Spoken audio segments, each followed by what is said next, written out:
moving platforms on the side there will allow him to recover high as well and then spin dash off, opening up so many avenues into neutral for him.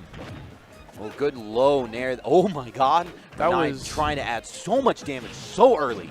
That was almost the scariest start to a game I've ever seen. He like threw him off stage, dropped a bowling ball, hoping that it would hit Ken, but Ken kind of air dodged a little too soon. It's kind of like when you see a Falcon just immediately rush in, forward throw, and go for the dare off stage. Just your heart stops momentarily because you don't know what's going to happen next. It's the player trying to establish momentum early on. They wanted to just steal it before the other opponent can even start to get set up. The thing is, Renai is playing Villager. Villager's a zoner. Meanwhile, you got Ken playing Sonic, who is a zone breaker.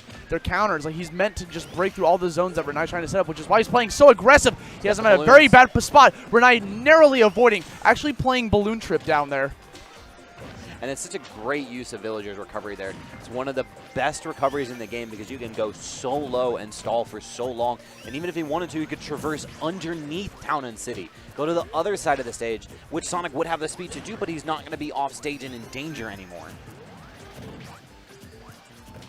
Such patient play, both characters. We see Ken stepping back and forth from center into that third, and Renai just short hopping casually, whether or not he's going to throw at that slingshot.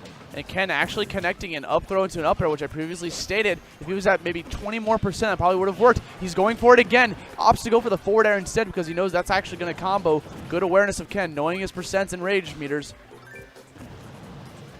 See the Lloyd Rocket to cover that stand up there. Renai now actually completely just dominates and walks his way into center, but immediately forgoes it and starts popping these slingshots from the ledge again. Ken opting to roll onto the stage. Renai once again forcing a ledge option from Ken when he drops that bowling ball. Pivot grabbing him all the way to the edge of the stage. He's looking for that back air finish, but Renai responds in kind with a down air, trying to get that trump as well. Ken in a sticky situation. Renai continues the onslaught to the top of the stage until the spring interrupts the entire advantage that Renai had. And that's such a tough break there. Renai got the single turnip. Single and double turnips are both 30% chances. Triple turnip is a 40% chance. You have a better chance of getting that game-changing spike that would have given him a massive lead in this game, which has been so pivotal. You look at how these percents have swapped back and forth, and that's really been the story we've seen in the first 3 games. No one has really established a wide margin of victory. Oh my god! Ken is a madman. I want this man to go buy me lotto tickets right now. He saw the future, Austin. I wish you could see this man right now. He is awestruck, dumbstruck, impossible to say anything after the hardest of reads from Ken. Renai, I feel like Ken has been conditioning Renai this entire set because Renai's not the first time Renai has just run past Ken, expecting him to roll behind him and get a free grab. And that was the first time Ken finally, you know what, you're just going to go for the grab right behind me? Here's an F smash. Here you are, sir. The greatest bait of all time. I mean, we saw throughout Game 3, especially where Ken would simply hold shield and Renai would walk through and then walk through again and then walk through again, and he just wasn't having any more. That back throw! Renai finally connecting the bait from the bowling ball into a grab, into a back throw, catches him landing onto that platform. Ken had a 50-50 chance of am I going to land onto the stage or onto the platform, and Renai guessed correctly. The last stock of game number 4 is commencing with 2.5 minutes left on the clock. And for games that have gone down to the wire, these have been absolute thrillers from pillar to post. Oh, and the jabs evens it up now, and Renai takes the lead again. 2 minutes now.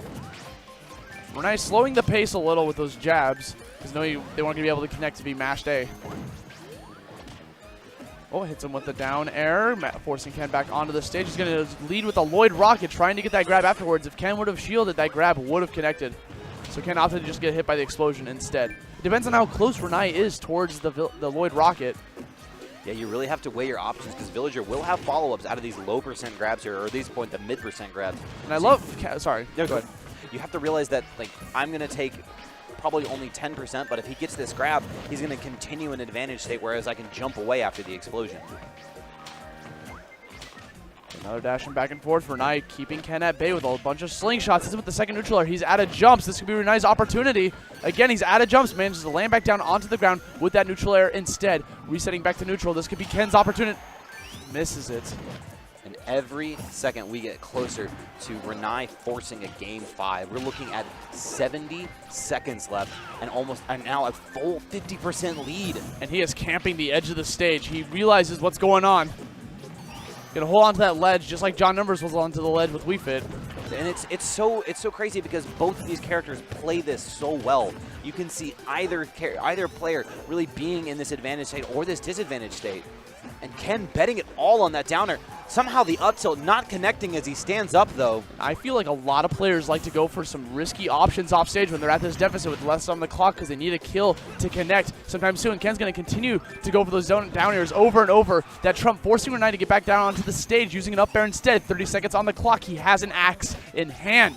Yes, this 50% lead has gone nowhere. We're going to possibly see the forward throw, but no follow-ups aerially. He's going to stay on ground and get the forward slash. But Ken